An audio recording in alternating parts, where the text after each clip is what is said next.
Hi, and welcome to the Morton Brown Family Wealth Intentional Wealth Update. I'm Katie Brown, and I have Dennis Morton here with me today. Hi, Dennis. How are you? Hi, good morning. Hi. And Cody Dummel as well. Hi, Cody. Hey, how are you? Good, good.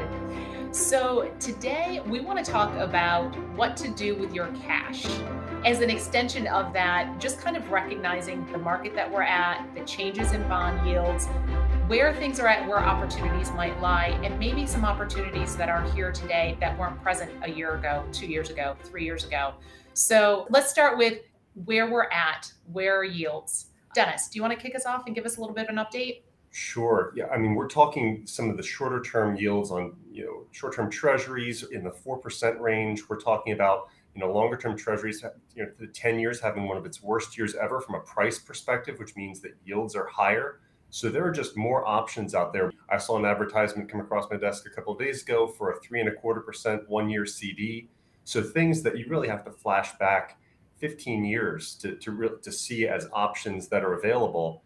And the timing's pretty interesting. CNBC put out an article last week saying that there are a lot of investors, they surveyed thousands upon thousands of 401k participants, and there's a flight into cash and stable value and people bailing on target date funds. So suddenly there's a lot of cash sitting on the sidelines looking for options. And I think the first caveat I'll put in there is step one, don't bail on your strategy. So that's the first thing. But if you happen to have cash, there's a better menu to choose from right now. Yeah. Interesting that you mentioned like bailing on the target date funds, because we've kind of poked holes in that over the last couple of years to say if you're in a target date fund, it's very difficult to dial up or dial down that risk in a non-qualified account to be in a target date fund, to not be able to take advantage of tax loss selling and those types of things. But there are some benefits, I think, of it, but then I think there are challenges. You just brought up a great point. I hadn't thought about this, but it really, you can't rebalance, but it's also this all in or all out proposition. You can't go from 60-40 to 30-70. You kind of have to be all in or all out or up for, and that's what it seems like people are doing. They said 80% of money went to stable value funds. 50% of money that was traded came out of target date funds. So that's people saying, I don't know what to do in this fund, so I'm just going to get out altogether, not choose another target date fund, which behaviorally is not great, right? So now we're left with lots of cash. So what do we do? Right. And Cody, you've brought up the risks in bailing on the strategy. Yeah, because I think if you're investing in a target date compared to something else where you can do some taxless harvesting and take advantage of a sell-off that we've had this year, both on the stock side and on the bond side, you can use those losses to offset some of the gains going forward. But if you're completely bailing on the strategy, the problem is okay, when do I get back in, both on the bond side and on the stock side? People say, okay, I'll get back in when things settle down. But at that point, where's the stock market from where we're at right now? Is it up 10% from where we're at, or is it down another 10%? So that's the hard point, because they always try to price in what's happening over the next year or two. Yeah. I think it's interesting. I think Cody, you brought this up earlier this week. We had Katie, it was you. The capital market assumptions. So Vanguard and large institutions come up with their capital market assumptions on a regular basis to say, what do we expect over the next 10 years or so? And these are the assumptions that big institutional investors use to inform how they're allocated.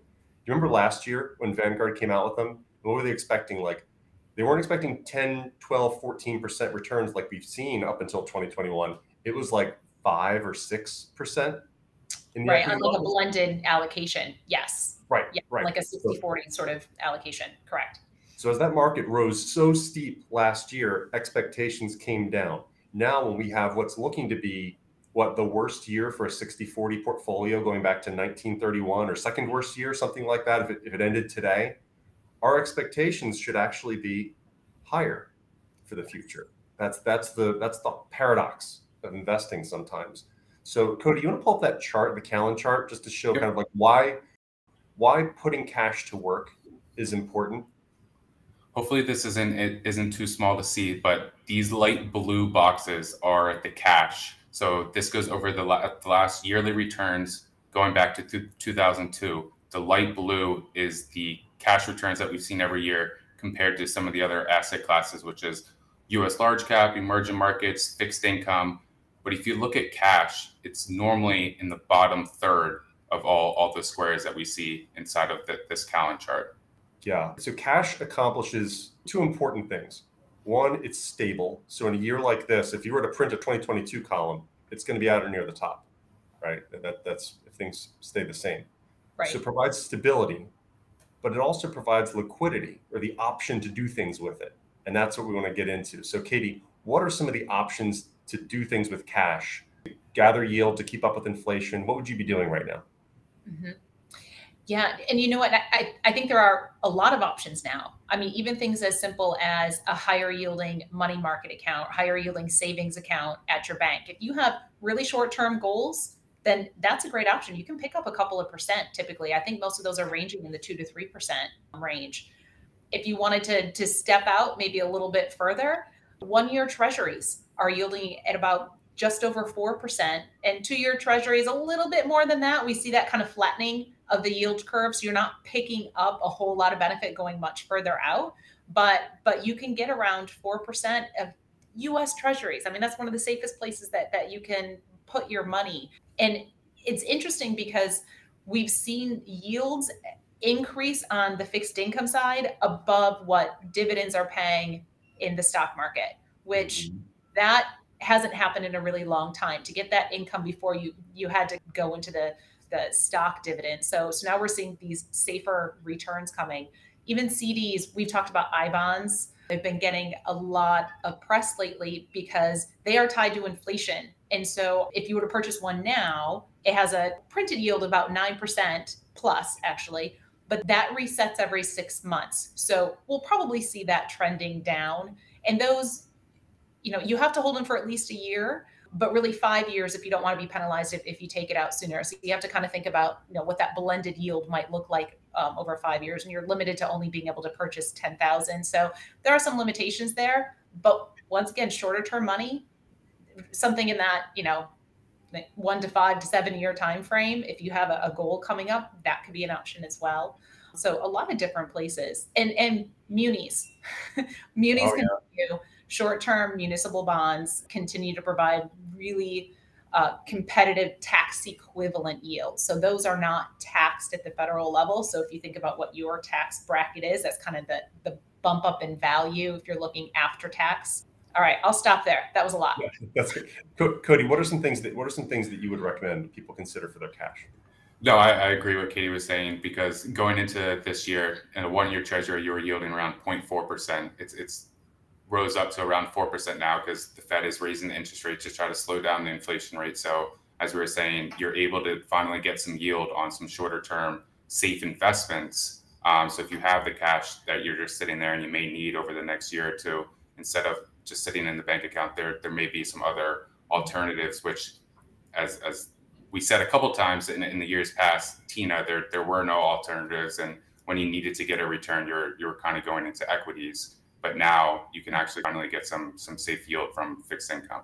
One thing I want to just make sure that we're clear on it and kind of pointing out, a lot of what we're talking about here is for idle cash. If you have cash sitting on the sidelines, we're not necessarily recommending bail. As Cody said, we don't want to bail on the strategy. We don't want to necessarily sell equities to buy fixed income unless your risk level is not in the right spot to begin with. Then that's a different conversation perhaps. But just want to be very clear that we're not saying go out of stocks and come buy 2 year treasuries or 1 year treasuries. Yeah, good point. I think there's an opportunity to deploy cash in a way that creates balance, right? If you're looking across your portfolio and realizing, oh my gosh, I feel like I have a lot of stock exposure here and I don't want to sell it, or I have a lot of cash, you're kind of barbelled on either side. Like deploy it in ways that capture some of that intermediate area. Maybe dollar cost average into some smaller international stocks, or dollar cost average into some more diversified bonds like global bonds or other things. But adding into that gray area, that's a good constructive thing to do, because one thing about a crisis is we don't necessarily know what's going to lead us out. And every time it's different. You never, after the lost decade of the 2000s, it would have been hard to fathom that growth stocks would lead us out of the financial crisis, but that's exactly what they did. And who knows what's going to manifest now, but it's a chance to kind of fill in some of those gaps inside your investment plan. I like that you said the dollar cost averaging too, because you said, we don't know. We may have another leg down. You know, if inflation is stubborn and the Fed continues to aggressively raise rates, we could see another reduction here. So I like the idea of systematically, but with a plan, going in to invest in filling in that gray area. Right. And another caveat, Katie, you said before, and I totally agree, don't bail on your current strategy. The other caveat to this is don't try and be a hero. Yeah. Don't try and wait for that day where it's 1,000 points on the Dow and you're going to swoop in and buy the bottom and look back and say, man, I nailed it. It's not going to happen. Right. Right. You know, worst case scenario, if you're investing now, even with just a piece of it, even if it goes down further, you're still buying at a 15 to 25% discount, depending on where you're putting your money for the most part. So if you have time horizon and you have patience, then there are lots of opportunities. So if we're going to put a bow on this, if you find yourself sitting on excess cash, that may be a good thing. You may feel like you've weathered some of the storm or you've preserved capital, at least in a portion of your balance sheet. But now that invites the next question. As Cody said, that cash is typically at the bottom of performance. What do you do with it? If that's something we can help you walk through and say, all right, I'm not going to use all of it. What portion and where does it go? That's a really constructive conversation to have right now. And there's a better menu of options. Agreed. All right. Well, thank you. Thank you all for joining us. And as Dennis said, if these are conversations that you would like to have a little bit more in depth with our team, please feel free to reach out. We hope everyone has a great day and a great week, and we'll talk to you soon. Take care. Bye.